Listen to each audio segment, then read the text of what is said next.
രാജ്യത്തെ 2,00,000-ലധികം ചെറുകിട സ്ഥാപനങ്ങളാണ് ഓൺലൈൻ അധിനിവേശത്തിന് മുന്നിൽ പ്രതിവർഷം അടച്ചുപൂട്ടുന്നുവെന്നാണ് ഒരു കണക്ക്. സാധാരണ വ്യാപാര ലക്ഷക്കണക്കിന് വരുന്ന ചെറുകിട ഗുണം ഇവിടുത്തെ ജനങ്ങൾക്ക് എത്തും എന്ന കാര്യത്തിൽ ഒരു സംശയമില്ല.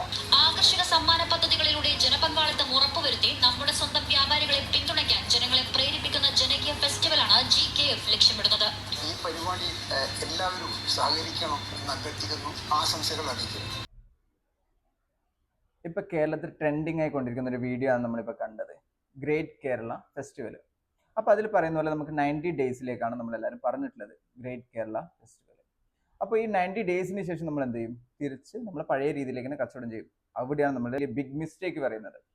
പകരം നമ്മൾ എന്താ ചെയ്യുക? നമ്മൾ ഈ ഓൺലൈൻ പ്ലാറ്റ്ഫോമുകളിൽ പേടിച്ചിട്ടാണ് നമ്മൾ ഇതുപോലുള്ള ആക്ടിവിറ്റീസ് ചെയ്യുന്നത്. പകരം നമ്മൾ എല്ലാവരും ഓൺലൈനിലേക്ക് പോയി കഴിഞ്ഞാൽ പ്രശ്നം സോൾവ് ആയി.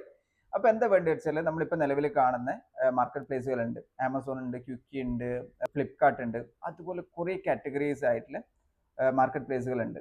അപ്പോൾ അതിലേക്ക് നമ്മൾ എത്രയും പെട്ടെന്ന് മൂവ് ചെയ്യലാണ് ഏറ്റവും ബെസ്റ്റ് സൊല്യൂഷൻ. അപ്പോൾ നിങ്ങൾക്ക് അതുപോലെയുള്ള മാർക്കറ്റ് പ്ലേസിലേക്ക് പോകണം, അല്ലെങ്കിൽ നിങ്ങൾക്ക് അവിടെയൊക്കെ നിങ്ങളുടെ പ്രൊഡക്റ്റ് ലിസ്റ്റ് ചെയ്യണമെന്നുണ്ടെങ്കിൽ നിങ്ങൾ താഴെ കാണുന്ന നമ്പറിൽ കോൺടാക്ട് ചെയ്താൽ മതി. എല്ലാ ഡീറ്റെയിൽസും നിങ്ങൾക്ക് കൃത്യമായിട്ട് ചെയ്തു തരും. Okay, bye bye.